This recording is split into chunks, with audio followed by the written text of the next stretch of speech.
Every episode of No Offsides podcast is brought to you by Champion Hockey. Be a champion.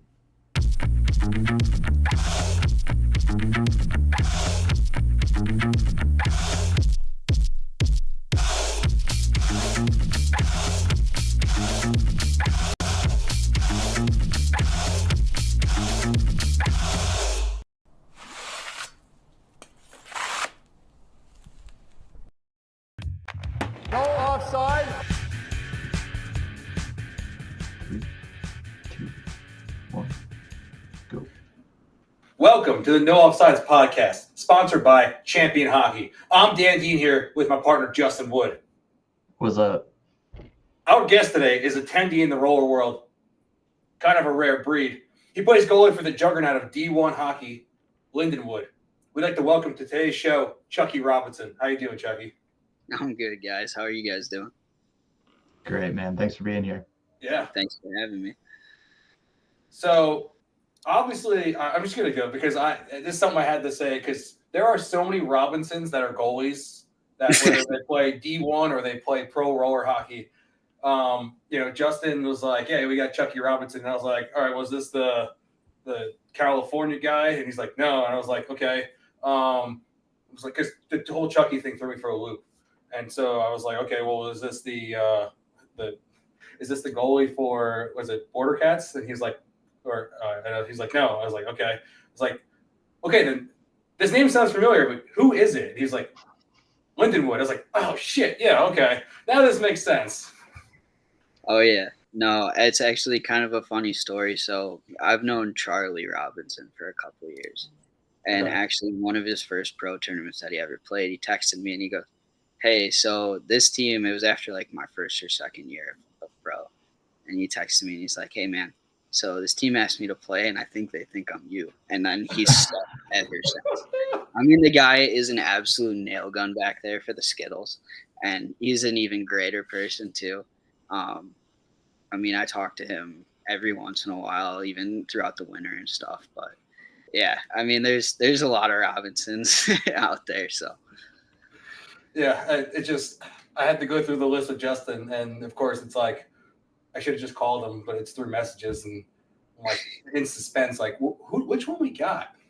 oh yeah, So, but yeah, man. Well, we're glad to have you. I guess I gotta ask, like, you're at Lindenwood, right? And so, how much eligibility you got left? so I actually graduated with my master's degree in Okay. January or December of 22.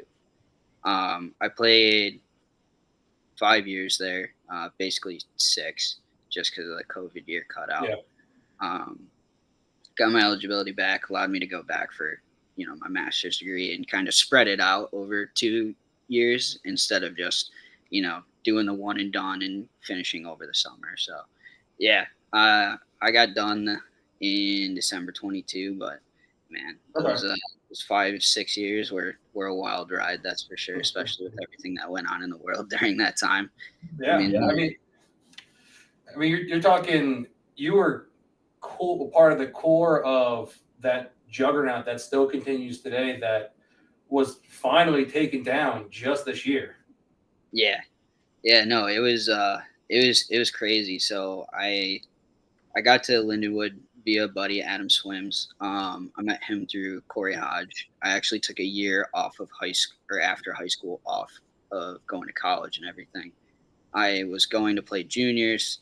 Things didn't work out in ice hockey. So then I came back to just the local men's league at Joe Dumars and got in with Corey Hodge. Met Adam Swims through that summer playing with Ribeiro out in Toronto at Narch Pro, and then got my offer to go to Lindenwood.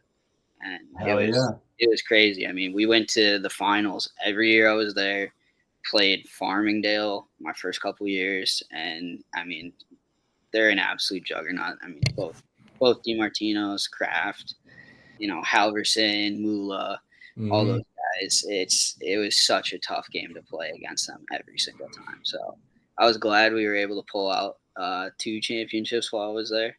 it was a lot of fun, but yeah, man, it was a crazy ride. Every year was always a battle between us two. That's great. That's what you want, though, right? Yeah, I mean, like the last 2 years, the final game was kind of a blowout for us. But I mean, every year prior to that, it was always just an absolute battle. I mean, Farmingdale beat us good, I think once, maybe twice. But I mean, every game was an absolute crazy game. Hell yeah.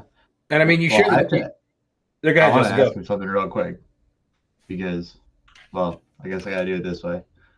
I'm here. Yeah, Where are you from? like here. Hell So I yeah. live in I live in Marine City. You know where that's Sweet. at. It's like Yeah. 20 minutes south of Port Huron. Nice. I'm like 3 blocks off the water, so it's a cool area. I love it. But yeah, I only Michigan guys know, man, the map. Yeah. Easiest way to tell where you're from. Yeah, I always do that whenever I see anybody with a Michigan sticker or something like that. I just kind of like, and Oh yeah. I mean, you got most of the population on that east side, or like this whole basically lower half's like over half the population of the state. So. yeah, once you go up here, it gets crazy, and if you get over here, there's no one. It's desolate. But you play at Geo Dumars. Yeah. So I didn't start playing roller till I was 13 years old. So I played ice hockey, and then I was playing for, I don't know if you guys know the last name, Glover. Yep. Yeah. Yeah, he was the pro goalie for the Border Cats back then. And I was playing ice hockey for his dad, and he was my goalie coach. And then Brandon Hawkins' sister was actually the 98 Border Cats goalie. She pulled her groin. So then he was like, hey, man, we have a tournament in like 2 weeks, and we need a goalie for the whole summer. Like, can you come play? I was like, I know nothing about roller hockey, but sure. So kind of just took off from there. Played, most summers out at Dumars and stuff, and went to State Warriors and Narch. And then after high school, I just started playing at Dumars till it closed, and now I'm over at Fraser with most of those Dumars guys having a blast. Hell yeah. So I gotta ask here, because I went on the Lindenwood website, right, and you got some hairstyle here. I mean, where are we at here with the hair? Because at one point, the one picture they used, so we're looking at almost the 2018, 2019 haircut. Yeah, so I went short probably like right as I was graduating with my master's degree. Like I knew trying to find a job with the longer hair is kind of tough. The business cut. Yeah, went to the business cut, but still try and keep it longer every once in a while. Like I got a cut a month ago for a wedding. But every once in a while I'll grow it out and get kind of my little flow back in the back. I got my beard crazy right now because I got a buddy who's a goalie actually at Fraser, whose beard's probably down to his belly button, I would say. And so me and one of our other buddies are going to be, the flower girls at the wedding. So we're throwing out shots. But Nice. He does the whole Renaissance Festival and everything and does the beads in his beard. So after my wedding in February, he asked me, hey, can you grow out your beard for me? Like, I'd love to do some beads in it. I'm like, dude, I got you covered. So we've been going since February. It's kind of getting there, but the boss doesn't like it too much at work. That's for sure. Yeah, I mean, so because in one of the pictures they use for you, it's like the roll-in picture on their website is your hair is probably down your shoulders at least. Oh yeah, I think my first year at Lindenwood, my hair was down to like here. I had extremely long hair. And then I cut it all off, donated it, went short again. And then the next year I grew it out again. And then all the guys for nationals were doing blonde because it's back when all the Lindenwood guys had the tradition of going blonde. We kind of broke that the last couple of years. But I actually shaved my head into like a Joe Dirt mullet, kept the back the full length, and then completely shaved the sides and did the short top. I mean, it was hilarious. It was a ton of fun. So, yeah, I grew up with long hair. I went to private school in high school, so I had to keep it a little bit shorter. But yeah, with the business world now, I have to keep the hair short, keep the boss happy. They don't want the deer tag?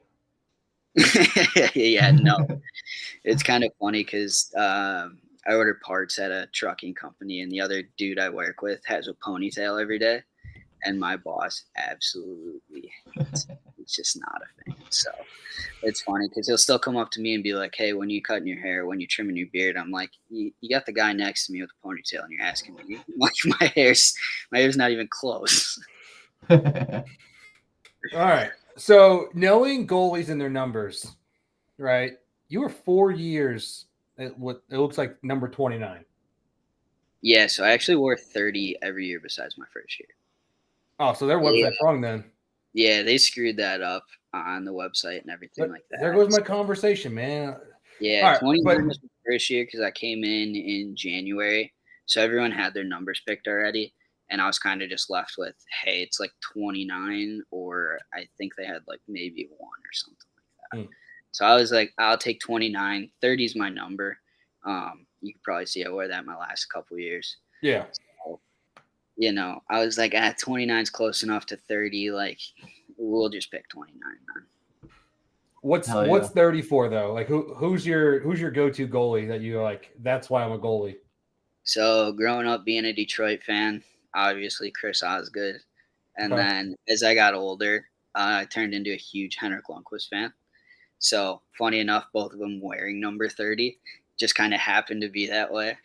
Um, but yeah, I mean, and Chris Osgood was my idol growing up. I've gotten Okay. to actually meet him a Oh couple yeah. times. He's a super cool dude. So it was, yeah, it had a lot to do with Chris Osgood and all those runs when I was a kid. I mean, '08, I was like 10 years old. I mean, this guy was right like in his prime, about to go down that downslope to retiring. So it was really cool to watch for me. Okay. I'm totally with you on that. I'm I'm with a you on little bit that. older than you, but Yeah, I was in the same era. him, Hosick. I mean, Vernon back then too. Like Yeah. I have in my garage, I have a bunch of like old memorabilia and stuff. So like I have the Vernon fight, Vernon and Waugh fight. I have the Osgood and Waugh fight. I have the '98 and '97 newspapers framed, all that kind of stuff. So I got a Okay. giant poster. I love Detroit. Hell yeah. You threw me for a loop here because you went from one of the greats to a great goalie, but you missed the greatest goalie of all time, Who are we talking? Brodeur. Oh yeah. I was a Brodeur fan, but I mean, at the time that I was like growing up, really Oh like yeah. getting into hockey, like 8, 9, 10ish years old, like he was good, but like Detroit was so good at the time. And I mean, as I got older, obviously he was fizzling out. I mean, I love Brodeur. Like when they came out with the top 100 for the NHL, and they had Dominic Hasek as the top goalie, I was real real offended by that. I mean, it should 1,000% always be Brodeur Waugh. I would put Yeah. Dominator in like the top 5, but he's not cracking my top 3. So yeah, I get it. Yeah. I mean, I'm not saying that Brodeur is like number one. I mean, obviously, I'm a Devils fan, so but I'm a little biased in that area. But you can plug and play probably the top 3. Oh yeah. I mean, for So me, it's really Brodeur 1, Waugh 2. I mean, Waugh was an amazing goalie, but just everything Brodeur put up, like stats wise, wins wise. I mean, the guy had 691 wins. I mean, the fact that New Jersey traded him when they knew he was that close to retiring, like that one kind of hurt me, just because the guy's played his whole career there. And if I was him too, I've always told my buddies this when he retired. I'm like, dude, you had 691 wins. I'm like, at this point, you've played for 2 organizations. Just go find whoever is going to be the stud that year, and be like, let me play like your 9 crappiest games for the first half of the season. Let me get to 700 wins, and then I'm retiring. Yeah. I mean, There no you one's go, yeah. come close to 691 wins. I mean, that guy was playing 70 game seasons, winning like 50 games a year. Like, there's no way. No one's even playing like really 45 or 50 anymore. It seems like they're just getting True. lower and lower in the games, playing their backups more, backup and third string guy, just to keep their starter fresh for playoffs. Yeah. Yeah. I mean, because we've seen, Vegas, 2 years ago when they won the Cup? I mean, they were on their like 4-string goalie with Aiden Hill winning the Stanley Cup. like Logan Thompson was hurt, and then I think it was Leonard was hurt too, and then I think someone else went down, and then Hill got the start, and it's like holy. So we just see these teams playing those starting goalies less and less just to keep them healthy for playoffs. It's upsetting to see because you want to see those all-stars play, but Yeah. I understand it too. Now, talking about, having, playing multiple goalies, you share the net with Jimmy Teed. I didn't actually play with Teed. Oh, you didn't? He's on the roster with you. Yeah, so I was going to come in and play that year. Okay. And then that was COVID year where the first half of the season was canceled.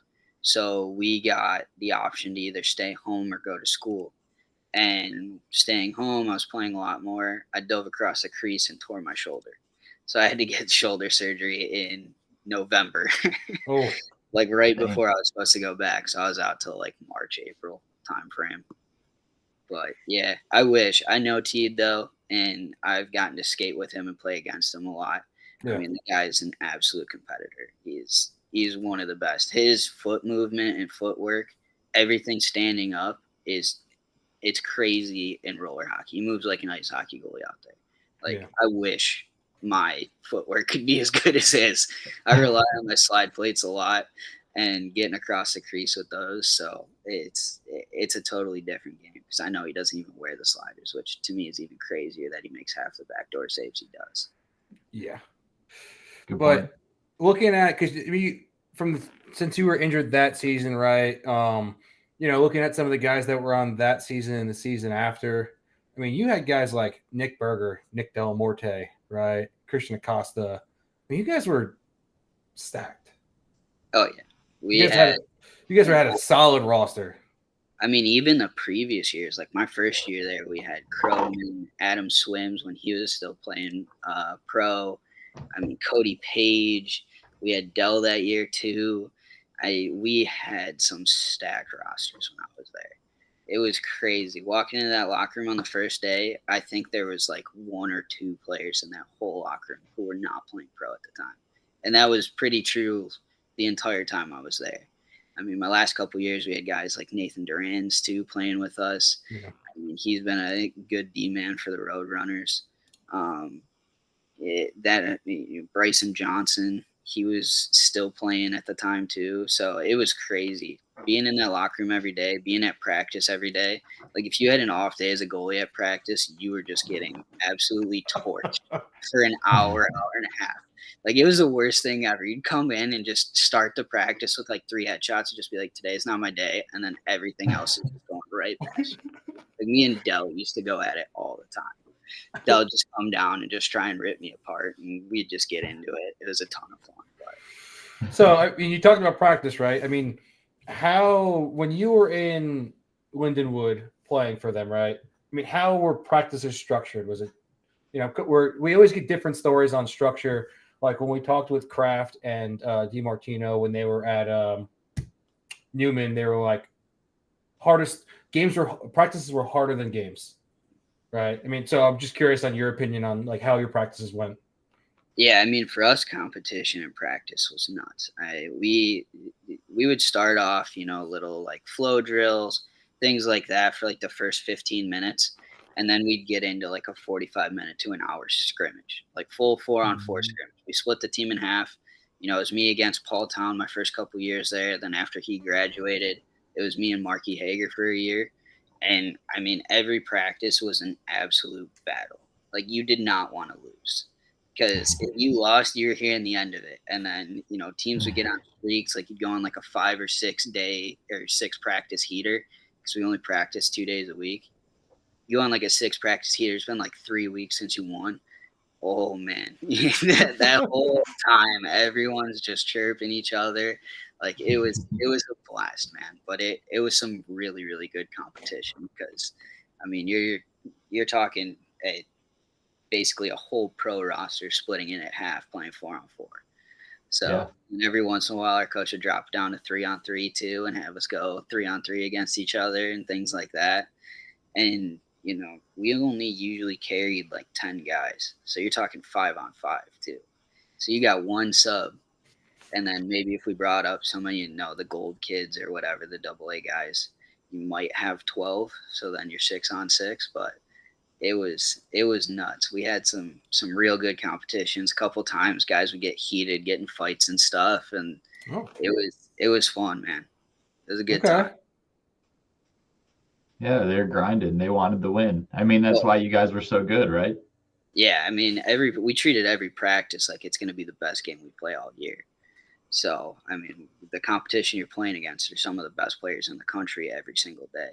So, yeah, I mean, tempers would fly every once in a while, especially when teams would go on some losing streaks. It would happen. People would get wacky, things like that. Someone would think it's a bad hit or a bad body play in the corner. And guys would shove each other and stuff like that. But, yeah, we definitely had a couple fights here and there. It was, I mean, everyone understood, though, right? Like, Yeah. Yeah. we're just trying to all get better and be better players at the same time. So it was a good time. By the time we all got in the locker room, everyone's fine again. We're all Oh, yeah. at the end of the day. So Going into that, what was the off ice kind of social life like for you guys? Did you guys all live together? What was that like? So we all live separately. Lindenwood's kind of an interesting situation. So your first couple years, you have to live in the dorms. 9 times out of 10, the coaches kind of help work it out where roller guys are going to stay with each other. That way, you're meeting someone. He may not be on your team. If you're on D1, he may be on gold or something like that. Or if you're on gold, he may be on black. But it's people that you're going to be around a lot. And then the school owns I think it's like 300 houses. They're like little, just like 2-3 bedroom houses, maybe like 800 square feet, like nothing super fancy, but you can actually pass those down. So we did a ton of passing those down. So we always had like 2 or 3 roller houses. The one major one was always 608 because it was all the way on the outside of campus. So campus security would like never come past it because it's a dry campus. A lot of people don't know that. Oh, no, I didn't know that. I don't know if it still is. I know towards the end of me being there, they were starting to do like tailgates for football games and stuff like that. But yeah, that 608 house, we had some banger parties in there. We had we had a Halloween party one time, and I think because they count every time. If you get busted, they'll count how many people were there. And I think that Halloween party we had like an 800 square foot house with a basement. I think it was like 250 or 300 people. Like it was just nuts. You couldn't move upstairs. I remember it got so bad. I was like, it's getting packed up here. I'm going downstairs.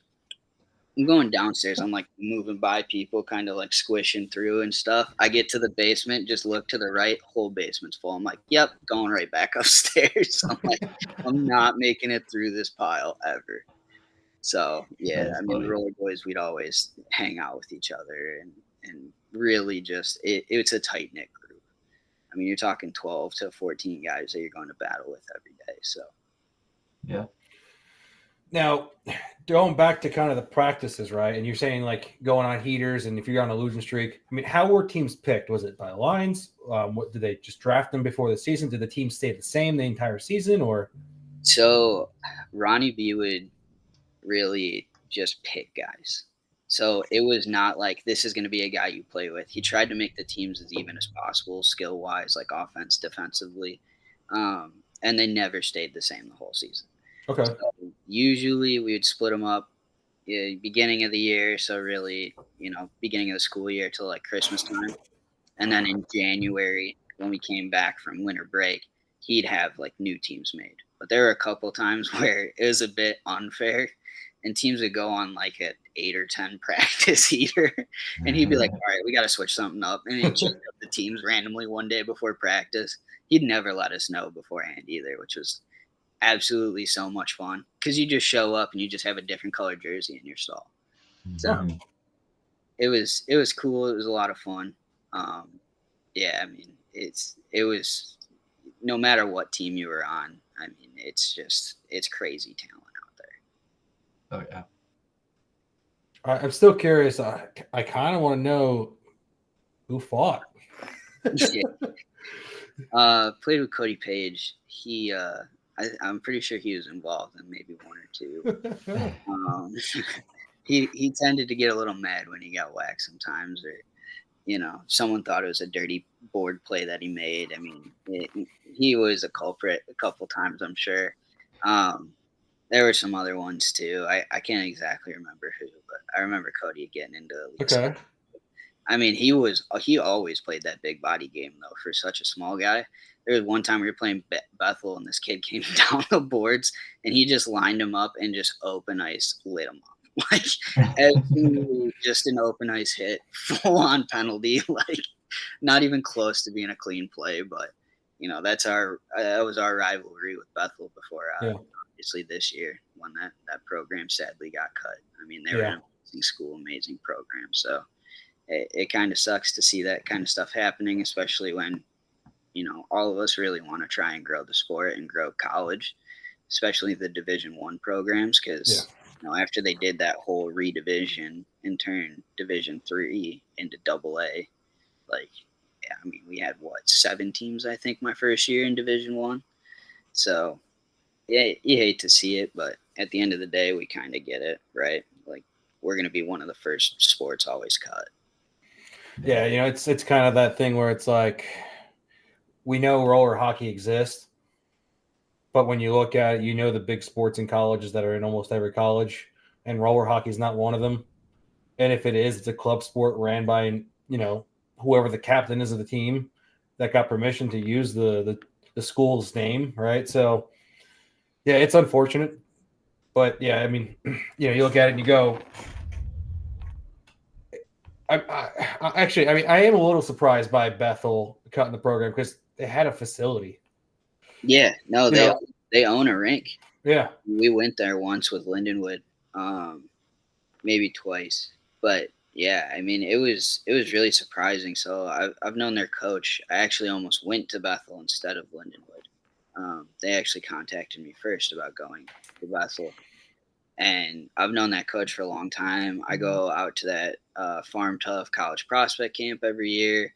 I run the goalies out there. Sadly, I had to miss this year, but fully plan on being back there next year. And me and him always room together.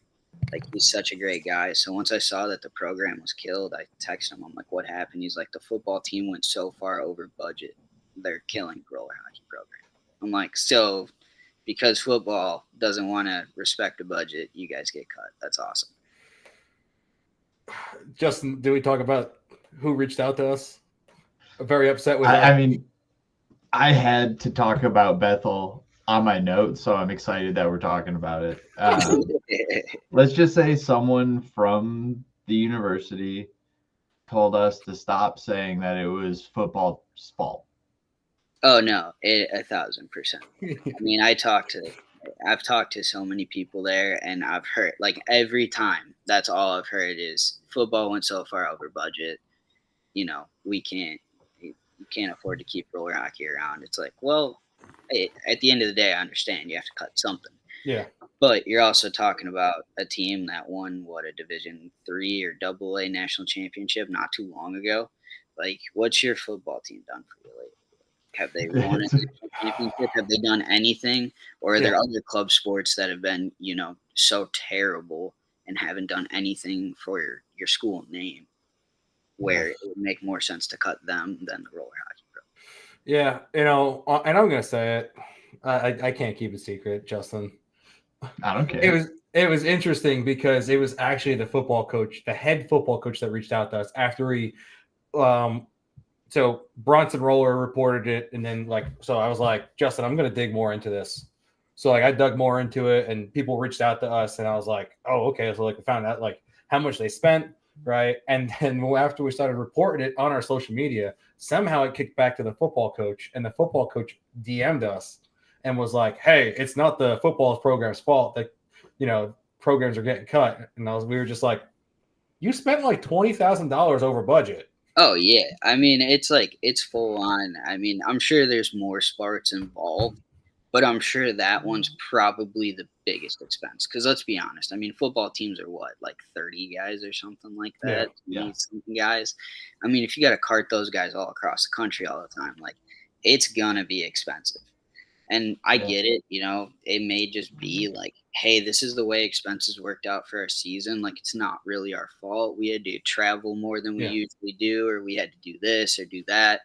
Um, new equipment, maybe something's, got messed up. They had to buy new training tables, or like, there's so many factors that could go into overspending, obviously. But it's at the end of the day, they're probably the biggest offenders of it all. Yeah. Yeah. Well, and the way I look at it too is I'm like, if there's one sport out of college that's going to be allowed to overspend, it's going to be the football program.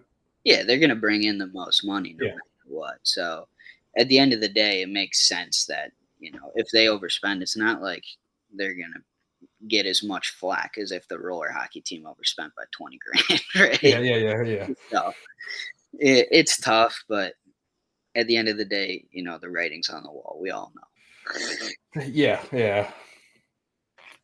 But, still talk about college roller.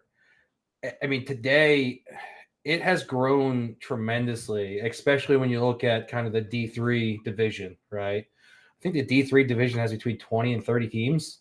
Yeah, it's something like that. I mean, Division 2 and Division 3, they're growing a lot. I mean, yeah, you see a couple teams drop, but I feel like every time you see like a team drop, like 2 new teams pop up. And yeah, it may not be Division 1, but it's Division 2, Division 3. I mean, Division 4 AA, like, more teams are getting, more AA teams. It's really good to see that, some of these Division 2 and Division 3 teams are able to get enough kids where it's like, hey, now we have to start a AA team. Yeah. Or they're starting new programs in Division 2 or Division 3, and then a couple years down the road, they have to start a AA team because they have so many guys. Like, it's just good to see. And, like, even I watched this year, all the national events and stuff, and I still follow college roller hockey, and, like, I didn't even know Yeshiva University, or I'm sorry if I pronounced it wrong, or if they're not Yeshiva University, but it's like, I saw they won, and I was like, I didn't even know they had a roller hockey team, or like how Yeah. the team is. And then I saw some posts and stuff, and the team's only like, what, I think they said like 3 or 4 years old, and they won a national championship. Like, that's so cool and so good for the sport. Like, just to have other teams coming through and winning things, like, it's really the big reason why the NCRHA won't let Lindenwood have like a Division 2 team too, because like our gold team could go and play Division 2 for sure. I mean, if anything, we could really play Division 1. Yeah. What they don't want is like a university like ours where we can field a ton of teams and get a ton of talent in to then go run the gamut and say win Division 1, 2, 3, and AA. Right? Yeah. We want to have different names all around. So Yeah, I mean, it makes sense. But yeah, like you said, I mean, you look at teams that are, like you said, they drop, and then you're like, oh, I didn't even know. I don't know. Like, because we know that we have a club team trying to form at our local university, Western Carolina University, and they've been trying to form for the past like year or two. The issue they run into, which I'm sure a lot of other schools run into as well, is where do they practice? Can they even field a team? Do they have a full roster? Right. And it's like, what division do you go in? yeah, that's like the hard thing. Like, my one buddy that I grew up playing, like 14U, 16U hockey with, he ended up going to University of Michigan, and they didn't have a roller team. So he went to the school and was like, hey, can I start one?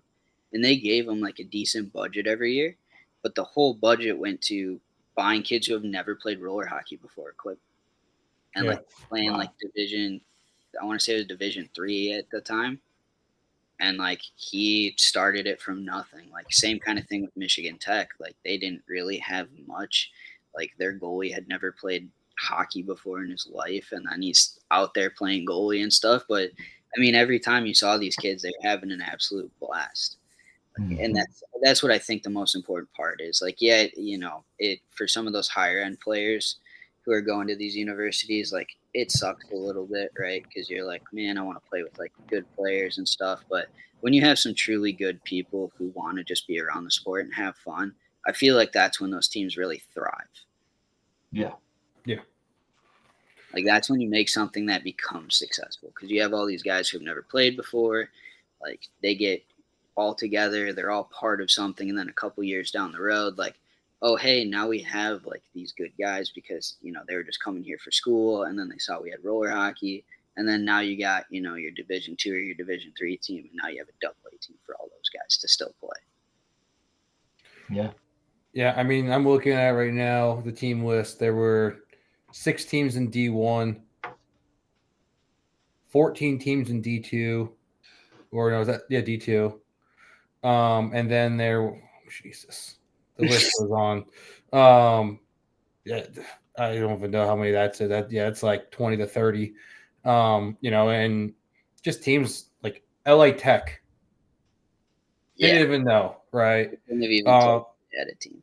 Yeah, there's just certain teams here where I'm like, okay, I've seen score lines and stuff like that, so I've seen that they are a team.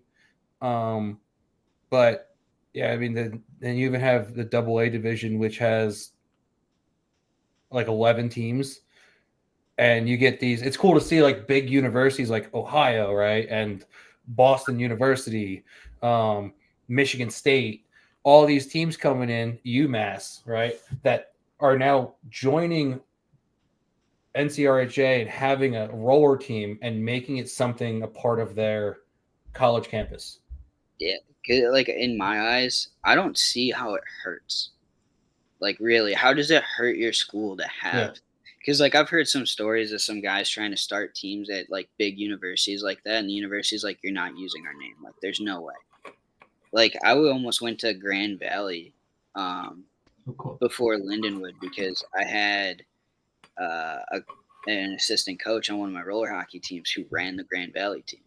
Well, Okay. their actual logo that they used for the Grand Valley roller hockey and every club sport was different than the logo they used for other NCAA teams. It's like, why though? Like, what's the difference? Like, why should there be, a separate logo for your club teams compared to all your NCAA teams? Like, Yeah, so it's people weird. club team, and like if you looked at them, like you wouldn't know the difference. But at the end of the day, it's like, why have that? Like, what are you worried about? Like, it's just another sports team. Yeah. Yeah, exactly. Like, you should treat them the same way that you treat all your NCAA teams. I'm not saying like you got to dump that much money in, but like still give them the availability to like, when it comes time to ask for money and stuff, like, you're not looking at your roller hockey team different than you're looking at one of your other club sport teams, right? Like if you have a club, let's say club football team, like they should all be treated equally and treated fairly. Oh yeah. Agreed. And so what I want to see, and I hope this reaches all these college roller teams, like you got teams that are just in NCAA D1 football, basketball, whatever, right? That are rivals. These teams need to start using social media and putting together videos of like that rivalry match when they play each other in roller hockey and seeing if they can hype that up and then just kind of blast it out on social media and be like, this is what you're missing. Like you can watch a football game and yeah, the rivalry is going to be there and you can watch it on TV or ESPN Plus. But like if your school can field and has roller hockey players, look at what it can look like, right? And because you look at Colorado State, Colorado, like that I'm like that would be a sick matchup of like rivalry, right? Michigan State for us. Yeah. Here. Like that's like the biggest football game of the year. Like there's Mm-hmm. I've been to a couple of them, man, in the stands and stuff, and there are fights that break out between fans just because they're so heated that they're going for the other team. Like it's the craziest thing ever. Like you could leverage that so hugely. Like Michigan or Michigan State against Ohio State. Like that's another giant game. Yeah, Yeah. and you're telling me that they don't want a reason to battle each other? Yeah. And like even if you wanted to go off like your NCAA ice hockey teams, right? Like we'll say, St. Cloud and Minnesota Duluth, like things like that, like you could make such a better climate out of it if we were just able to like hype these teams up the same way. Yeah, I mean, you got Boston and UMass. It's like that's an easy crowd puller, Oh right? yeah. I mean, You we know? always had it with Michigan State at Lindenwood because we always had like 2 or 3 guys from Michigan, and we knew all the guys on that Michigan State team. So when it came time for that calendar, and we're playing Michigan State. Everyone does not want to lose. No one wants to lose that game. You don't want to be on the bad end. And I mean, at the end of the day, we're all friends, but when we're out there, man, it's a battle. Yeah. There's plenty of PA teams. There's plenty of Missouri teams. There's a few NJ teams, New York teams, right? And I mean, you have Northeast has a plethora of teams, and it's nice to see that Southeast and where Justin and I live right now, that there's plenty of teams here. Like they're starting to come in and form. I mean, you have Kennesaw, right? And it's like, I've lived here for 9 years, and it's just recently where I'm like, oh, Kennesaw's a college. Yeah. Right. And I'm like, oh, like that's cool. Like, sweet. Like, and they use social media like crazy too. Oh yeah. I think it's like a big thing, especially for like some of these smaller universities and stuff. Like Lindenwood's not a big school. Yeah, we're Division I in every sport now. But like a couple years ago, we were D3 and everything. Like when I was there, it was all D3 until I think my last year is when they switched. But I mean, the school, even with grad students when I was there, was like 4,500 kids in total. Yeah. Like I could walk from one side of the campus to the other in 10 minutes. But like, look how big our roller hockey program is. And like, it's recognized across the campus too. Like people know, we get backpacks and stuff that say Lindenwood roller hockey on them and things like that. And like people know, hey, these guys are, a real deal. Like, yeah, these guys go out there and they win national championships, or, they're in that national championship final game like every year. Yeah. So I think it could be a huge leverage for some smaller universities to get people there, build a good squad, post it on social media. If you got a good degree, I mean, at the end of the day, you're just having fun playing roller hockey, right? Because at the end of the day, this ain't paying any of us enough to just, it's not an NHL contract, right? Like we all play tournaments and hope to win some money instead of, those guys who have it guaranteed. So you're looking for that degree. I mean, if you can go play roller hockey at the same time, it's the best of both worlds. Yeah, like you said, I mean, when you're those boys on the campus, you're toting the titles and things like that, it makes other people want to be there. Oh yeah. So you're like a walking billboard. Yeah, big thing for us too is we always had like a little bit of a rivalry with the ice hockey guys when they were club. Because like our ice hockey club team, our Division I club team was amazing too. Like we had guys who were playing in the Null and stuff who were getting like Division III offers and turning them down to come play club at Lindenwood. Like because they're gonna win a national championship. Yeah. Yeah. So it's just and it was cool for us on campus. Like I love how GCU does it, right? Like Aiden Schwetz has done a great job growing that program and really making them what they are now. And I mean, in such a short period of time, but like he gets the whole school hype. He's got that social media page going all the time. And then they run that, it's a roller hockey game, but they run, the ice hockey against roller hockey guys. So like, yeah, the roller hockey guys should win, but like how cool would it be, if in the winter you do a roller hockey versus ice hockey game, in the ice hockey rink, and then in the spring you do the opposite. Like you guys can do cool stuff. And at Lindenwood, there's a lot of those guys who live in Missouri and grew up playing roller hockey. Like it would be a really good game, I think, both ways, because a lot of us grew up playing ice hockey too. Yeah, I was actually just gonna mention that. Like, I was gonna ask you if like Lindenwood did something like that. You kind of answered it, right? And it's like that is something that you can hype up your program with, right? Yeah. And it's just so easy to do, especially if you have a solid ice hockey team, and then let's just say a school has an ice hockey team. They want to bring in a roller hockey team. Okay, what do you do to start hyping your roller hockey program up? Challenge the ice hockey team. Like you said, do a home and home on ice, home on roller. Yeah, like it's such a cool concept and like something I hadn't seen from any other university before. So I was like, this is something really cool, something different. Like if you see all the videos and stuff they have, like there's people out there. Like it's cool to see. And I mean, for a place like, Lindenwood and stuff, like I'm not saying, put us out there against your NCAA D1 guys and then put them against us because, you don't want those guys getting hurt. You don't want us, getting hurt either. But like more blood, the more views. Yeah, I mean, But I mean, at the end of the day, like there's a lot more for those guys to lose. But if you could do club team against club team like GCU does, like it's such a cool concept. Like it's something that hasn't been done before and is trying to bring recognition to those club teams around the campus. Like it's something to get excited for, something to do on a weekend. Like it would be so much fun. Yeah, exactly. And I was going to say that as a student, you're always looking for something to do. And that's an awesome thing to do. Yeah. I mean, that's a huge thing at Lindenwood. Like with it being as small as it is, almost everyone you're there with is an athlete. Like they're either playing a club sport, an NCAA sport, like whatever it is. Like 9 out of the 10 people you meet all play some sort of sport at the school. So it's like you get to be buddies with some people, you go watch them do their thing, and then oh hey, I got what are you doing this weekend? Oh, I got this game here on this day, and they're like, oh cool, and then they come out and play, watch you play. So it's kind of like that reciprocating, fun for everyone, and you get to see each other. Community. Yeah, it was really cool. I mean, we used to go watch.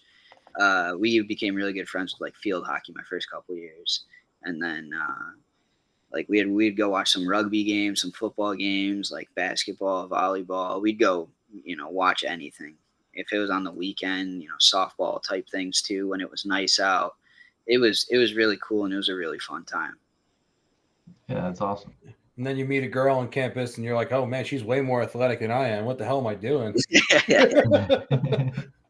think that's how most of us roller hockey guys feel. But like,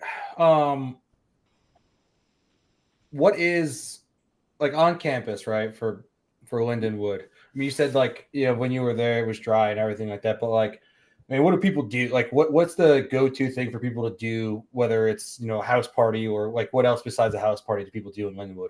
So the house party was kind of the biggest thing. A lot of the times we would support like other sports teams and stuff too. Okay. Watch them play.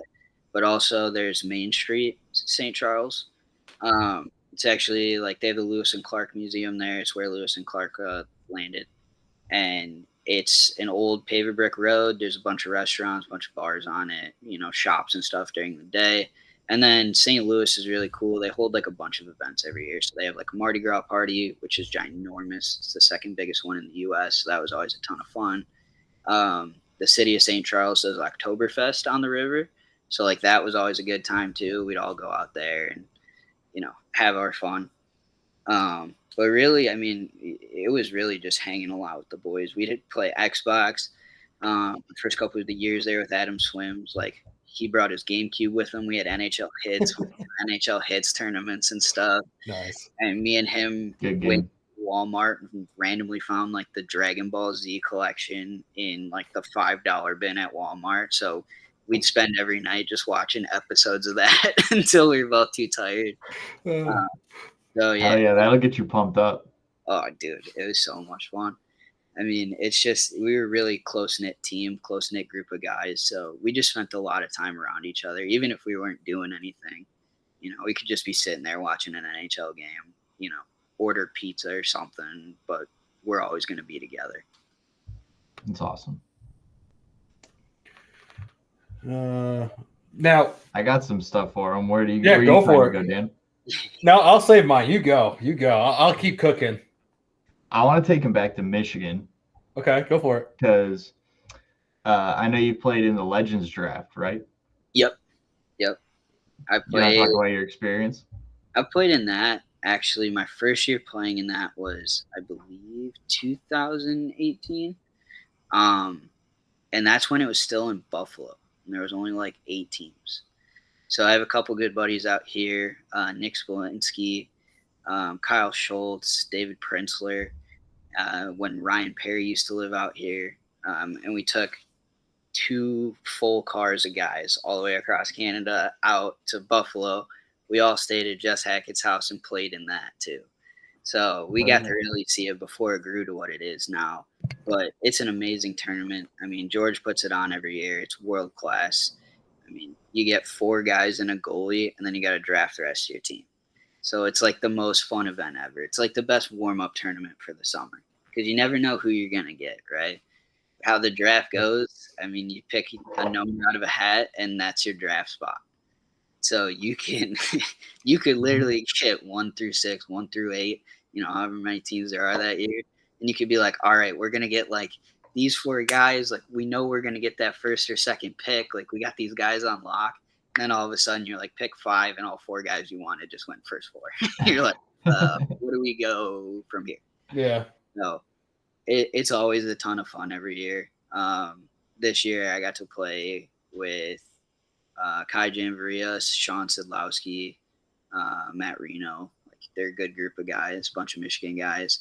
Last year I played with Tyler Spezia and Adam Ernie, so that was a lot of fun too. Oh, I've nice. known Spezia for a long time. And then before that I was playing with like Corey Hodge and some of those guys, some of our Michigan guys too. But it's always a good time because, we always try and convince our Michigan guys, like, hey, don't go out there for the draft skate.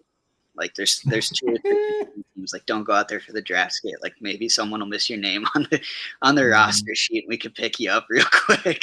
So there's always a little scheming. Guys are trying to pay guys off, pay each other off, try and be like, hey, this is my buddy. Don't take my buddy. I'll give you like $10 or I'll buy you a beer or something up at the bar. And so it's always a blast. There's always some sort of scheming going on, and you never really know who's gonna win at the end of the day. Like those draft picks, I mean, they make a world of a difference if you're not smart with it. And you got 2 D and 2 forwards out of your 4 captains, and then somehow you draft 3 more forwards. It's like, all right, now who's going back on D? So it's always a cool experience just to see how everyone turns out.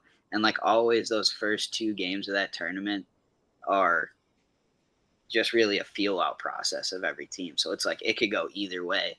Like you could have a fully stacked team with like, we'll say Hodge, Ross, Barry, Aaron Schwartz, and then you could have like Redmond and Net. But if those other 3 like really aren't, gelling well with each other, gelling well with the rest of the guys, it's like, all right, well, this game might go either way now. So Yeah.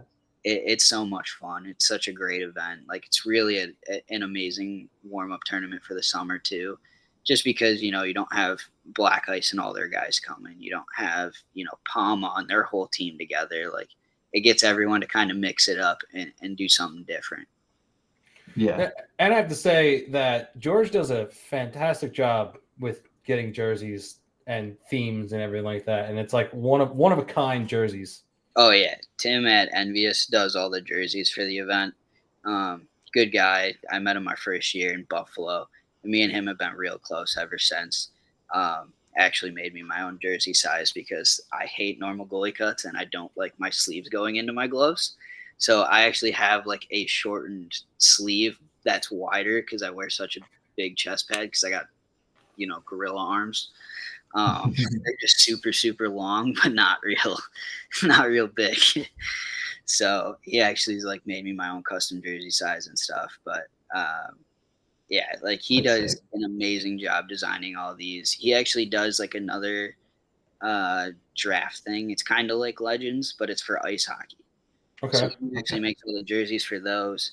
So when we were down at Taurus in Florida this year, he was designing all those jerseys, and they were doing like a Trailer Park Boys themed. Nice. So he was doing like bubbles with like cats everywhere on the jersey and stuff. Yeah. So like, he's always been like a great designer, and does an amazing job with whatever jersey he's got. But yeah, I mean, it's so cool every year because it's never the same. Like it's always different. Yeah, every time I see the jerseys, most of them hit a childhood show that I watched. So.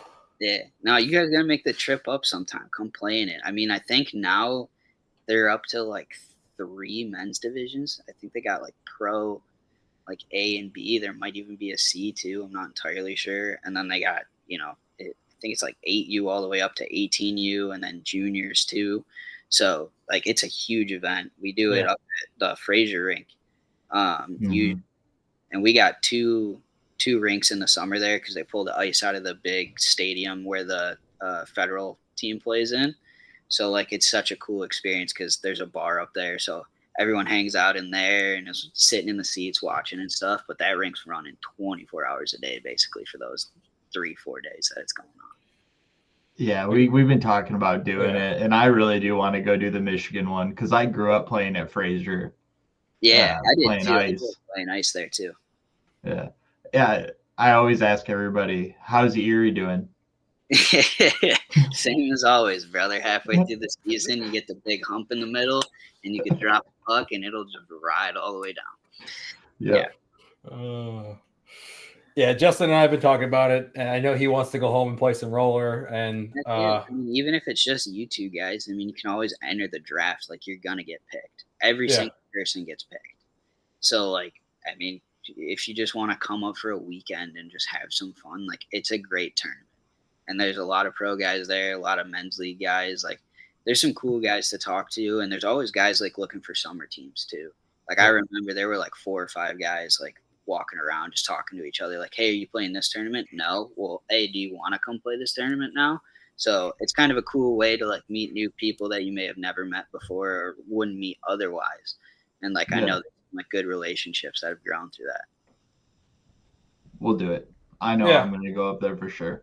Oh yeah, it's a grand old time, man. He hasn't released the next Michigan tournament, right? Because it's New Jersey and then West Coast this year. So yeah, so that's both of his winter ones.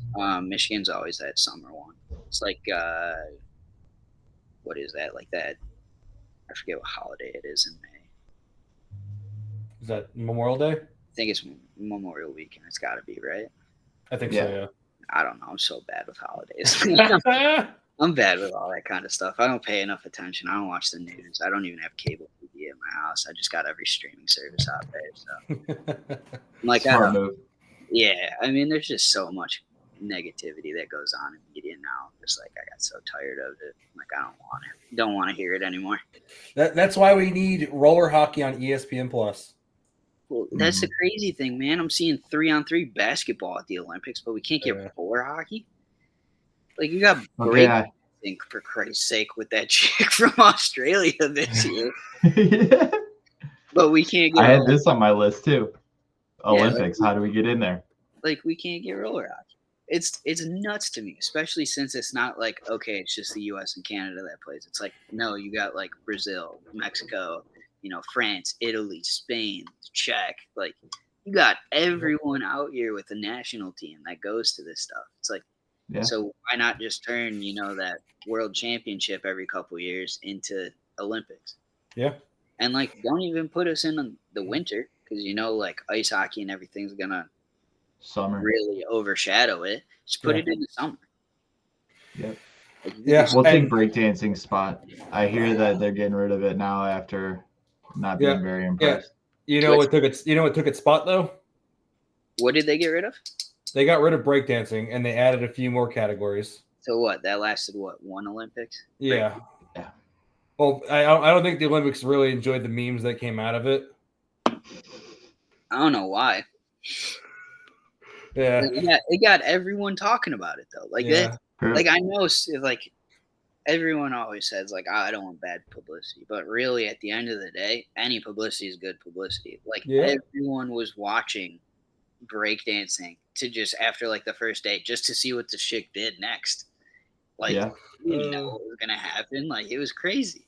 So I don't see why. They probably got a ton of viewers to it just because something funny happened, and now the next time it's on, everyone's gonna watch it again and be like, oh, you remember that chick? Yeah. But it's now like going out there, I mean, everyone was just talking about Snoop Dogg. Yeah. Well, getting paid $250,000 a day. Yeah, I mean, that's a lot to do with it for him. Yeah. But like, I go to work every day, and everyone's like, "You see what Snoop Dogg was wearing last night when he was, at the horse riding event? It's like he dressed up like a jockey and stuff, and it's funny. I mean, at the end of the day, it just brings attention to it. Also, I don't really see a bad thing by it. Well, you know what replaced breakdancing, right? No. The greatest sport on a court that ever exists, not pickleball. Nope. Pickleball did not make it in, but squash did. Oh. Come on. Give us a chance. Kind of random. Yeah, I mean, they did. So they did, I think it's off the top of my head, it's baseball, softball made it in. Okay, I understand. Lacrosse made it in. Makes sense. Then there was a couple other sports that I was like, okay, I can see it. And then squash. Roller hockey's got to make a run sooner or later. I mean, especially if you put it in like this year, it was in France. Yeah. Yeah. Like I've seen And some. France loves roller. Yeah, I've seen some of those games, man. It sounds like a soccer game in those stadiums. Oh yeah, they get crazy. Yeah, they get nuts. I'm like, you guys would have fans coming to watch this stuff. Like, why not? Like, yeah, in the U.S., probably not as many fans are gonna go watch it. But like when you're in some of those foreign countries, like, it's a great thing to go see. Yeah. Like, I'm really mad at myself because I wanted to go overseas, but I came home and got a job and stuff after college. Like, I really wish I went over there for just 1 year just to see what it was like. Yeah. Darn, you're being responsible. Yeah. That was more my dad than anything. My dad was like, he goes, I know if you go over there, you're never going to want to come home again. I'm like, you're probably right because I'm just going to love it. But I mean, look at Charles Baldwin, right? He's over there. Well, oh, yeah. He's going back and forth, but he's like, he loves it over there, man. Yeah, so is Corey Hodge, too. He's going back again this year.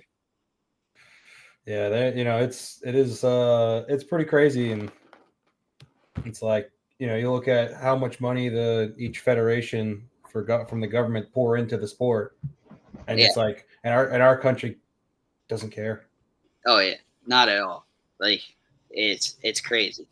Like because I'm pretty sure I think it was when I like first got into like kind of the higher end side of roller hockey because like going into my last year of high school, so the summer between my junior and senior year, like I was still playing like 18U silver.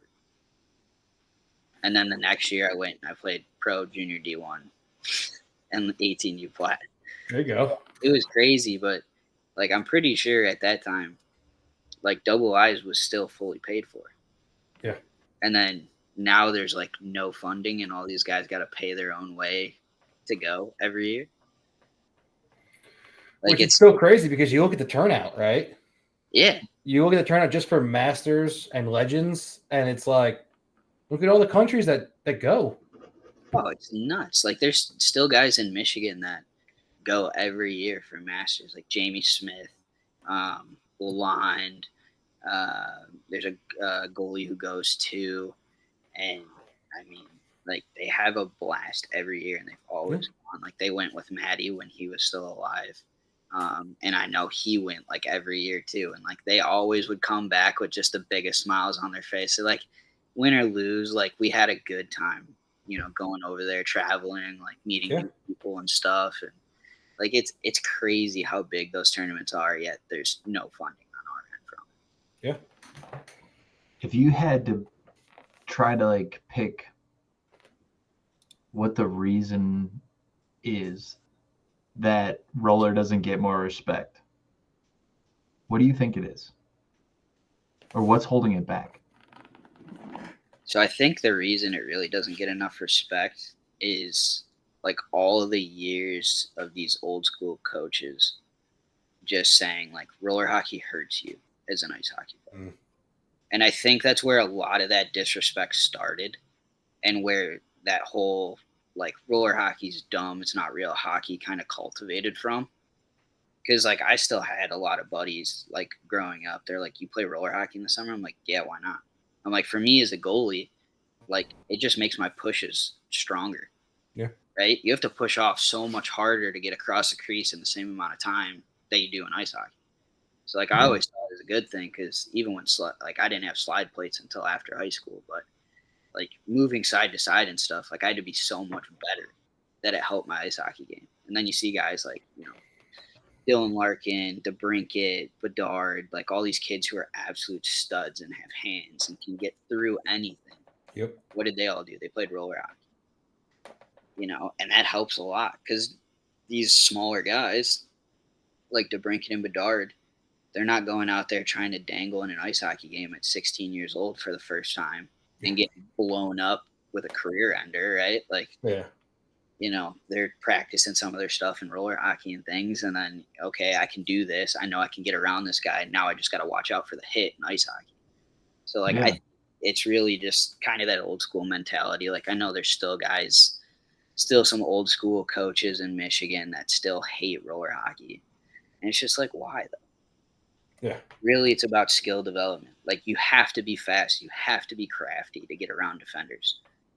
And really, ice hockey's kind of moving that way too. Like, it's getting less and less physical. You got less guys like Cronwall or what was it, Scott Stevens Yep.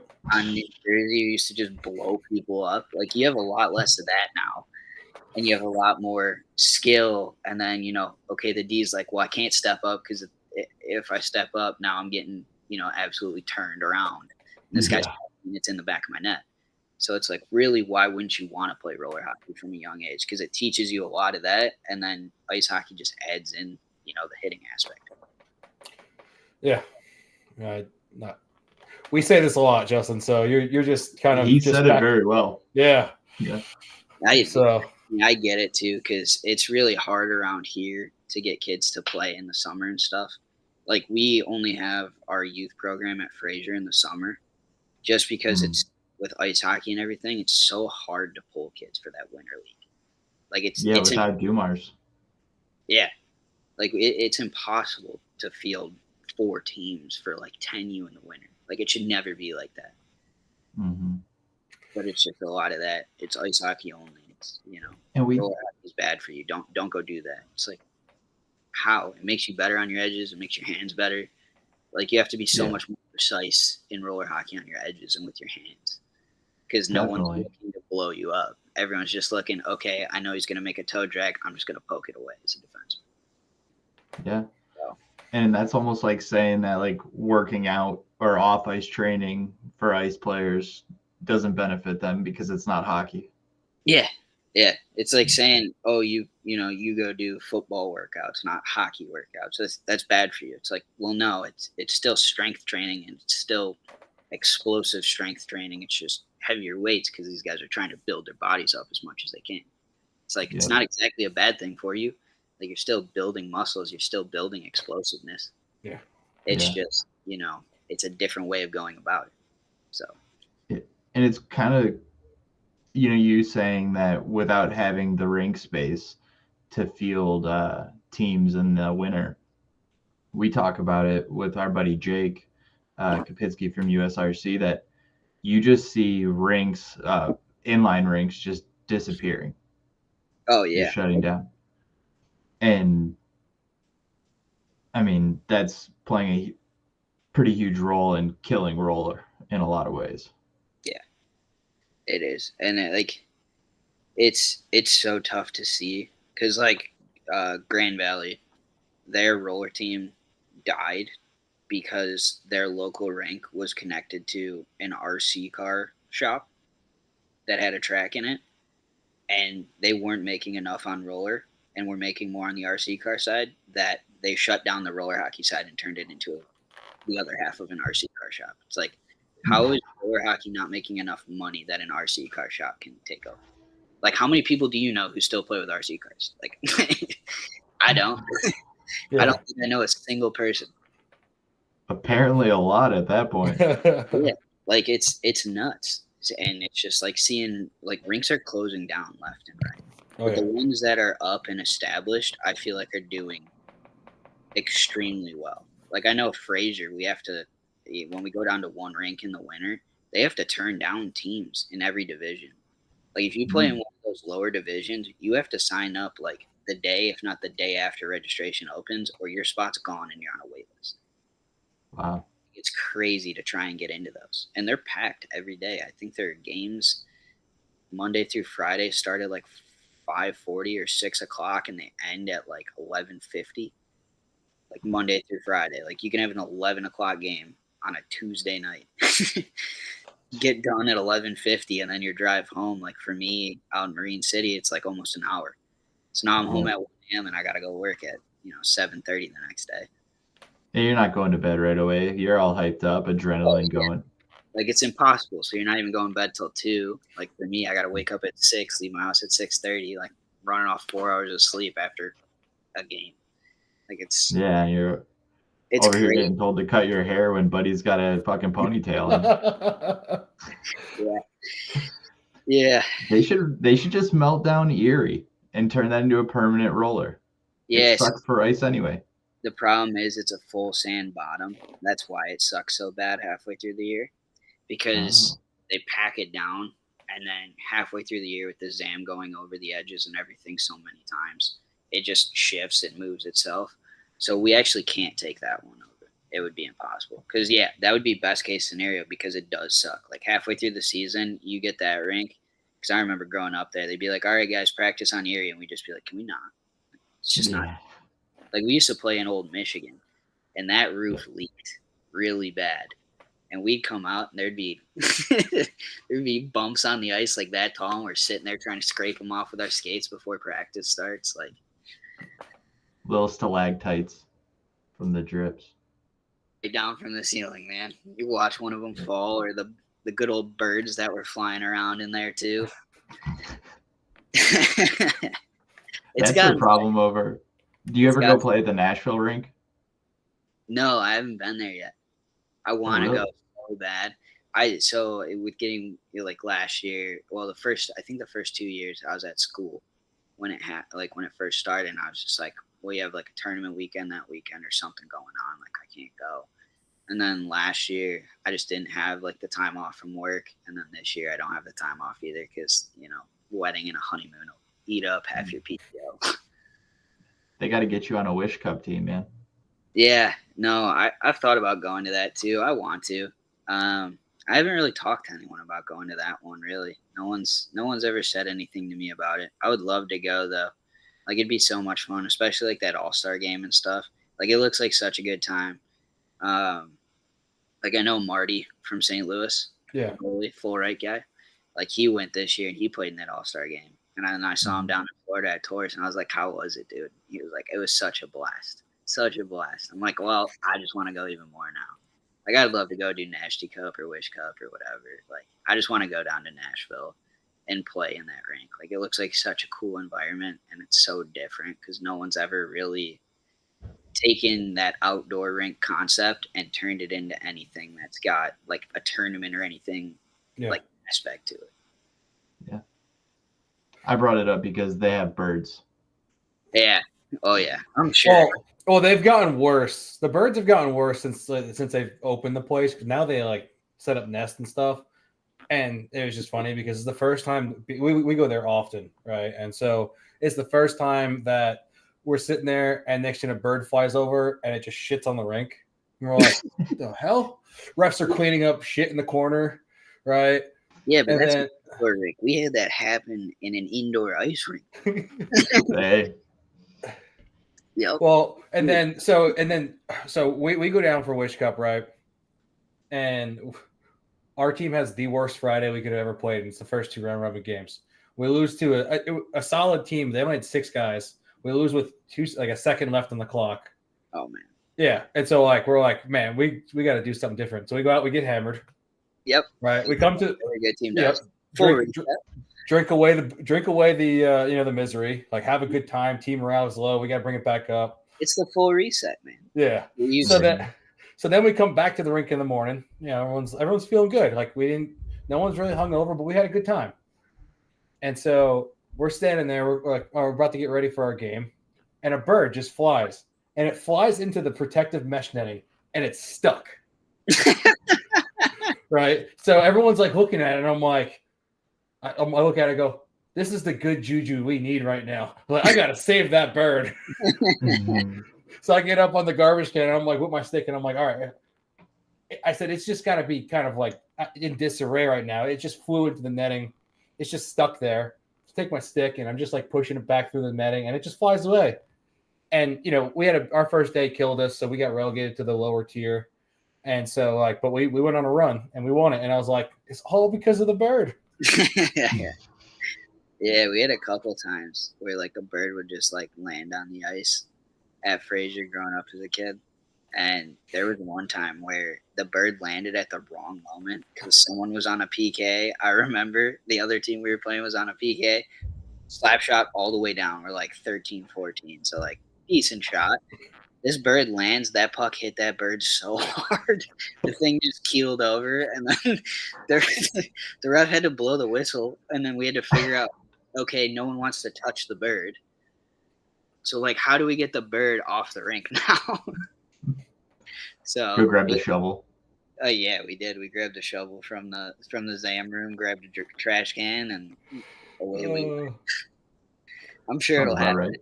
I'm sure it'll happen in Nashville sometime. Some Oh, bird okay. get hit by a puck. That happened in our game, but it wasn't a puck. It was the fans. Absolutely exploded. Because they have those fans that are like the big ass fans. Yeah, we have those at Fraser too. Yeah. And yeah. Dude, those things are huge and they get moving. Yeah. Dude, that thing didn't have any feathers left when it hit the ground. Oh yeah, dude. There's no way. I'm surprised it didn't get launched. I made a blocker save one time into one of ours, and I saw it coming, and it was going right at that fan, and it launched that thing all the way down the rink, hit the glass. I was like, these things are a little powerful, don't we think? Yeah. Oh yeah. A bird hitting that and then splattering on the glass, dude. That'd be a sight to see. Oh. Yeah, I shouldn't laugh, but that makes me laugh very hard for some reason. It's just like I mean, bad thing for the bird, but at the end of the day, it's just one of those things where it's just like, well, probably never gonna see that again. Like you just gotta Yeah. off really. Now, go Dan. no, go ahead, Justin. Go. I was gonna ask about Miha. Okay, yeah.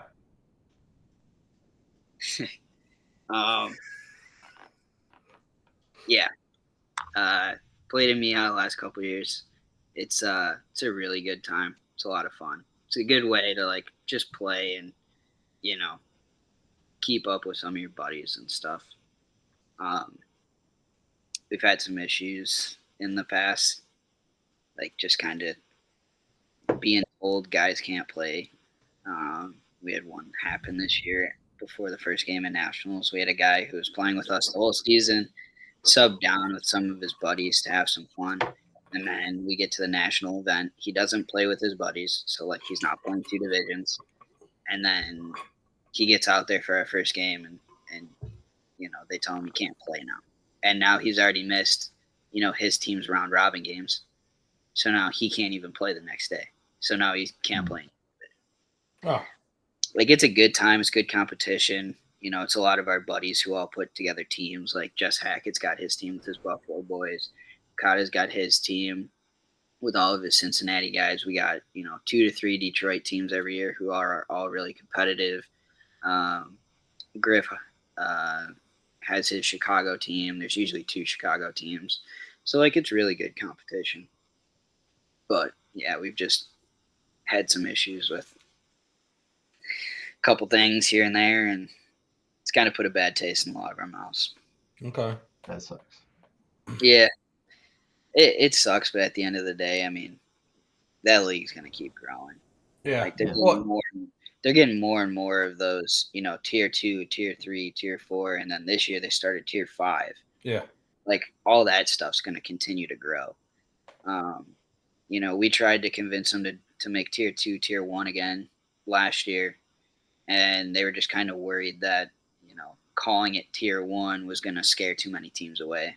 So they just kept it tier 2, but, the top half of the teams were all, half pro guys. And then those bottom half teams were, just kind of throw together buddy teams who didn't have some pro guys on them, and some of the scores got ugly. So we're like, well, why didn't you just take like the top 7 or top 8 teams that we knew were going to be really good out of those 16, made tier 1, and then just the rest stayed tier 2, and then everyone's fine. Yeah. Instead, now you got tier 2A and tier 2B. And like you have that for every division, but at the end of the day, tier 2A is just tier 1. Yeah. Well, and those games are what, 3 periods? Yeah, 3 periods. I want to say 15 or 17 minutes. Okay. Pretty long game. Stop clock too. Yeah, well, and that's what There's some long games, man. I went up to Nasher's rink for his inaugural tournament. Oh, you did? Yeah, it was good. I mean, place is nice. It's every person's dream that plays hockey, especially if you play roller hockey. You're like, yeah, I can get a warehouse and I can plop a rink in there. Yeah. And it's not like a full size like 200 by 185 or whatever it is, or 190. It's a little smaller. It's maybe around like 170 ish, maybe. You still get the full glass on the one end of it. Yeah. Which is See, I hate that more than anything as a goalie. For watching the puck go around. Well, the puck bounces different off glass than it does boards. so. Boards It are was so much more dead if you're on that end for 2 periods out of a 3-period game. Like, I'm thinking more tournament aspect, right? yeah. Like where you're trying to, let's say there's $5,000 on line. You know, the puck bounces so much further off glass. If you're stuck down there for 2 or 3 periods, all it takes is like 2 bad bounces, and then all of a sudden, you know, your team just lost, and it's not really anyone's fault besides, you know, the glass. Yeah. I mean, it's cool for spectators, right? You know, you kind of there is the aspect that you look at it like playing wise, it is different from the other half, right? Yeah. And so it wraps fine. The issue it is a more dead boards than than the other side of the boards, right? And so you have to play that differently. Exactly. But I mean, overall, that rink is sweet, man. He styled his games like Miha, right? Okay. And so it was 315s. Yeah. And you know, got to play against Berzalinkas, who played out, didn't play goalie. Yeah, that's awesome. So yeah, it was pretty cool. But yeah, no, I mean, I recommend if anyone wants to go there, if he has a tournament, go to it just to experience it. It's sweet. Columbus is a pretty sweet little city. Yeah. I have no complaints for my trip. No, that's awesome. Yeah, I just saw that in his design and stuff. Like I heard about it really early because obviously he was talking to some other rink owners and stuff in Michigan, and I heard some things, and they're like, "Oh yeah, he's doing full length glass." I'm like, "Oh, like Chicago, like the one, like I think it's a little south of Chicago, but that rink where the whole side is glass." I'm like, "That's cool," because that doesn't really have an effect on the game. Yeah, like yes, it makes passing a little different, but it's, you know, you're not getting that crazy bounce behind you when a dude's got an NHL shot. Like, say Hawkins went there and hits the glass like that. He's going to try and make it hit my back 9 times out of 10 off the glass on purpose. Yeah. He's going to try to break the glass. Yeah, probably. When I was younger, when I was playing for Summit for Glover, he had just won nationals with their 94 team. And he would come skate with us every once in a while because he went and played for Little Caesars after that. And there was one practice, he was just shooting on me, and then he took a slap shot. I moved my head out of the way. It went right behind my shoulder, hit the glass in a corner, and just shattered a pane of glass. And I was like, yeah, we're done. I'm not sitting here any longer while you rip slap shots in my head. And this is when he was like 17, maybe 18. Like, and he still just had that absolute cannon of a shot. Guy's still got. He's blessed with that. Ever. Like, it's got to be the hardest shot I've ever felt. Imagine if it was your face, you wouldn't even be here right now. Yeah, he's hit me in the head a couple times, pretty good. But yeah, I mean, it's crazy. It's cool to see though. Like, it's good to have another rink popping up and stuff too. So it's nice to see. I know probably a lot of it is propped up by like his YouTube channel and things like that, but like at least it's someone doing something, trying to think out the box.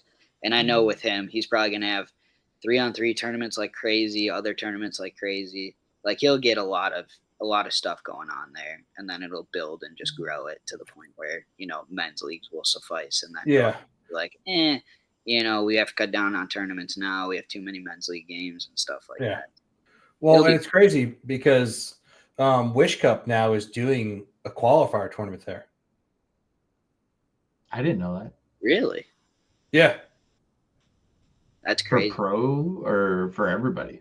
As far as I know, it's just they came out not too long ago and said they're having a qualifying tournament. They changed their logo, and then they were like, you know, like new me for the year, and then they're like, yeah, we're having a tournament at Heatwave Arena for a qualifier.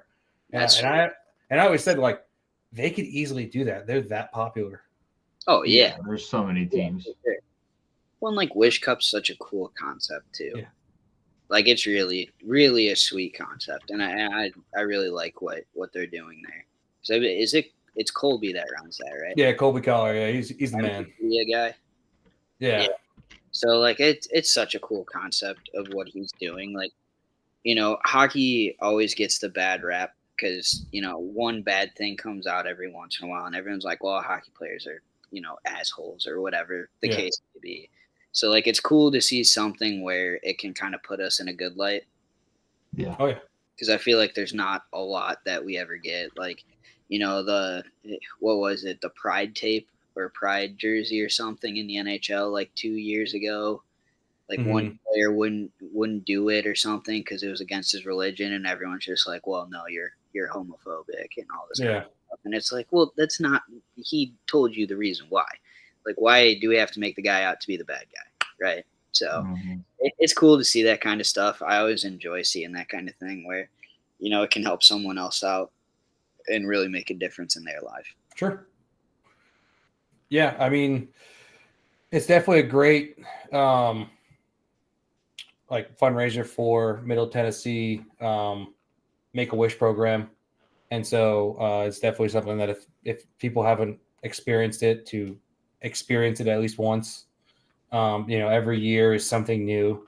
Every year it's a spectacle, especially if you're able to make it for the pro weekend and the All-Star game and everything like that. But besides that, I mean, like you get these guys that are pros that play in multiple divisions throughout the entire week, and they just live like Chavo lives for it. And Oh, you get to you get to talk with Chavo for an entire week. You just hang out with him at the booth and you just bullshit with him, and he's all for it. yeah. No, it's such a cool event. Like I've gotten to talk to Chavo a couple times playing pro throughout the years, and like he's such a cool, like down to earth guy. So like it doesn't surprise me at all that he's 100% on board with that and trying Yeah. to grow it and stuff. Like I think even this year during pro, I think I saw him with the helmet that they had, like that matte black helmet. Mm-hmm. Or he was wearing that for Black Ice this summer Yeah. and Tours when I played. Now you want to Yeah, see he sick reps it helmets? hard. Yeah, you want to see sick helmets. Those were sick, and I didn't think they were going to be able to top it. They did an ice tournament. They did double sided for ice. Those are sick. Oh, really? Nice. Yeah, I'll definitely have to look that up after this. I want to see those. That'd be such a cool thing. I'm looking at this I just like Heat Wave Arena thing they're doing. It looks like it's going to be April 2025, and it's senior A, senior double A, and then youth, which is that's awesome because, I mean, youth is how we grow the game. oh So it's pretty awesome. yeah. I know. I love helping out the youth like however I can. I've gotten the ability to work with some kids when I have my free time, and the rink has the availability to do it here, and like it's just so cool to be able to give these kids something to look up to, because like at the end of the day, like I grew up an ice hockey kid, so I always looked up to NHL guys. I never really had that whole looking up to thing, like looking up to a roller hockey player. But when I was in St. Louis, I spent a lot of time at Veta 70. It used to be the old like Matheson Square Garden, mm-hmm. and so I worked with like that young Gremlins team, and a lot Okay. of years because the dude who runs that rink runs that whole Gremlins program. So I'd come out on Saturdays, go run practice for those kids and stuff, and it was always so much fun just to see the smile on their face and things when you'd show up. And now even still, like I went down to Torch this year for pro, and I saw the one kid's dad, and he was like, dude, my son was just asking about you. Like, we got to take a picture together and stuff. And, I see those kids everywhere. And every time they're like, hey, Chucky, what's going on, man? And, like, it's just such a cool feeling to be able to give those kids something to look up to. I mean, I feel like a lot of us pro guys all kind of feel the same way. Like, those kids who aren't looking for the NHL, the kids that just play roller, like, those are the kids that, we're so excited to be role models for. Yeah. Now I got one final question for you. And you kind of started talking about it a little bit, but like I'm going to kind of bridge off of your kind of youth talk, right? Is give us why kids today should play roller, and or you can pick one or both of them, play roller, or why should kids play goalie? Ooh, man, that's a tough one. We'll go with both of them. All Okay. right, we'll start. So, like kids playing roller, I think it's really good for them. And something that I really loved was even for like an ice hockey kid growing up, like roller was such less stressful, I felt like at tournaments. Like you're still going out there to win and stuff, but you're playing with all your really close buddies. And at the end of the day, it's just you're going out there to have a good time. Like if you don't, score a goal or whatever, like you don't have 30 parents yelling at you, right? Like I feel like ice hockey is just getting to the point now where it's so serious that these kids really need a break and need a way to go have fun and like experiment in their game.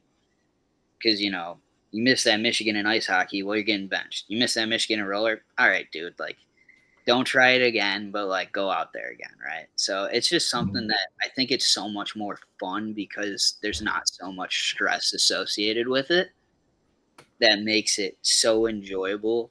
And like at the end of the day, I am 5'7" as a goalie. Like that's a tough scenario to be in for ice hockey, where the average height of a goalie in the NHL is like 6'2" or 6'3" right now. Like these guys are almost a foot taller than I am. So when ice hockey didn't work out for me, like roller hockey gave me something that nothing else could. Like ice hockey always looked down on me because I was short. Where roller hockey was like, you're a good goalie. Like, yeah, dude, come play with us. By the way, you should think Lindenwood gave you an extra inch. Yeah, they gave me 5'8". Yeah.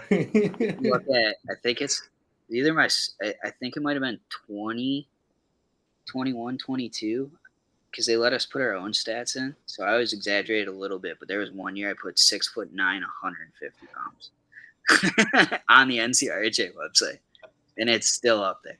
It's like I want to say it's like it might be 18, 19 or like 19, 20.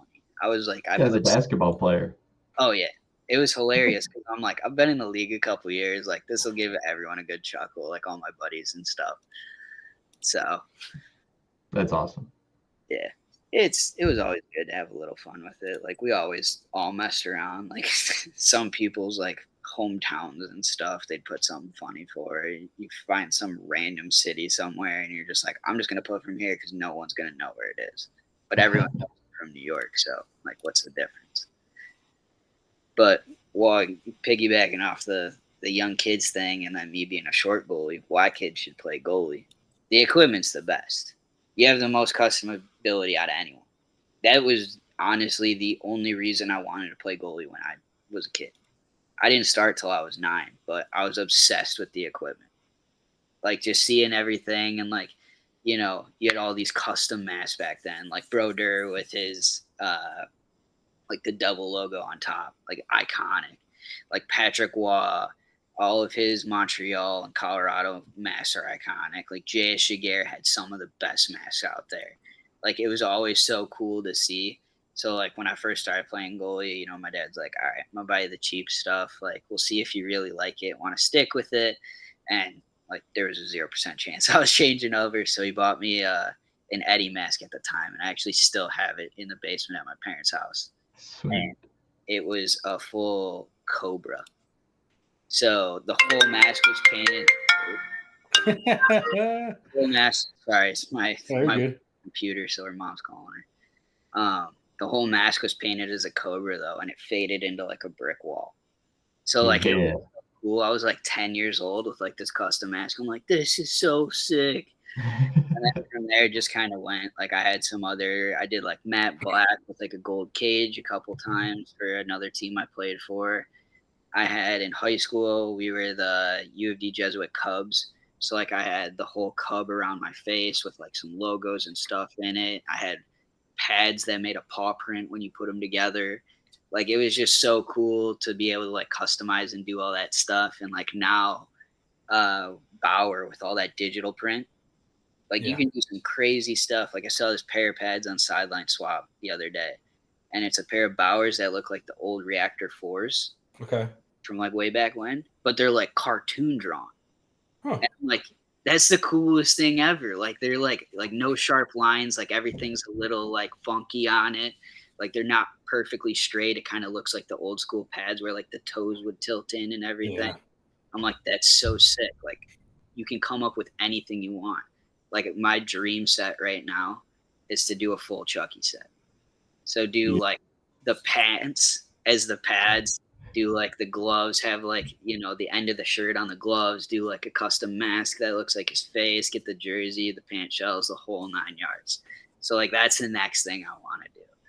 And it's just cool. That'd be sick. So much customability with it and things like that. So like I loved the equipment as a kid, and that was my main reason for playing goalie. And I'll tell any kid the equipment's the coolest and everyone's gonna love you. Everyone's gonna hate you. But when you're loved, man, is it the best feeling. All right. Hell yeah. Being a kid goalie, man, you see some of these championships, like kid will score a game-winning goal and like, you know, 8U, 10U. All these kids get off the bench and just go trample their goalie. Mm-hmm. Right? Like it's the position to be in, man. It's so cool, so much fun. I love it. I love it. I love the answer. Yeah. I think you just recruited a bunch of goalies with that. Yeah. I try to recruit as many as possible, man. We're a dying breed, especially in roller hockey. Like it's so hard to find a kid that wants to play goalie. Like I know so many young kids who play goalie in ice hockey, and then they're like, "Well, I play player in roller. Like, I want to play player, so I play player in roller hockey." It's like, well, yeah, man, but like, come over here and have some fun. Mm-hmm. Like, you know, if you start at a young enough age, like you get good enough. Ice hockey doesn't work out. You always got a place like Lindenwood to fall back on if you're good enough. Yeah. So that was something I never saw and never really knew was an option when I was a kid. Like roller hockey was never pushed that hard. Like really until after high school, I didn't even know Lindenwood had a roller hockey team or college roller was really a thing. Yeah. And then, you know, it just kind of fell in my lap, and I'm so grateful for that opportunity to be able to do that. But like at the end of the day, if ice hockey doesn't work out, you always got something to do. And that's what I always preach to parents. Like I have so many parents trying to push their kids into like AAA and stuff like that. It's like, that's awesome. But like really the chances of it happening are like slim to none. So it's like you always have a fallback plan and something else for your kid to enjoy and have fun. And I was always a kid that in the summer I played something different. Like before I got into roller hockey, you know, I played baseball for a couple years. I played lacrosse goalie too. So I was always doing something different. But yeah, the minute I started playing roller hockey, I dropped everything else and I never played another sport again. Love it. Oh, and yeah, you're 6'9", 150 pounds. Yep, there it is. You found it. What year was it? This is. I think it was 1920. What year is this? I think it was I think it was the 1920 year. Yeah. Yeah, that's funny. You gotta have some fun with it. Yeah. But hey, Chucky, we appreciate you being on with us. We definitely want you on in the future, right? I mean, we actually want to set up like a goalie panel and get a few more goalies in here because we know the goalies are the weirdest, most interesting people on the rink. Dude, you gotta get like Chinny, Reds. Like, you gotta get Clay after what he just did. Like, if you don't have Clay on after what just happened at State Wars, that dude was on another level. Yeah. 2 shutouts, semis, and finals. Like, that's crazy. To get a shutout the entire summer is like a wish. Mm-hmm. Yeah. Do that back to back, like he was just so dialed. Then you gotta get like Charlie on Jastro, like all the funny dudes too. Teed. Trying to think who else. Like it'd be such a good time. Gotta get Rob Wood on here too. Yeah. Help us get Clay, man. Oh yeah, I can talk to Clay for sure. I'll see. All right, man. Sounds good. Well, as usual, if you're forechecking in roller hockey, don't let up because there's no offsides. But then again, you got to watch out for the goaltenders. You never know where they're going to take you out. I'm Dan Dean. I'm Justin Wood. Chucky, man, appreciate you. Thanks for joining us. Thank you guys for having me. I appreciate it. Thanks, man. See you later. Later. See you guys. No offside.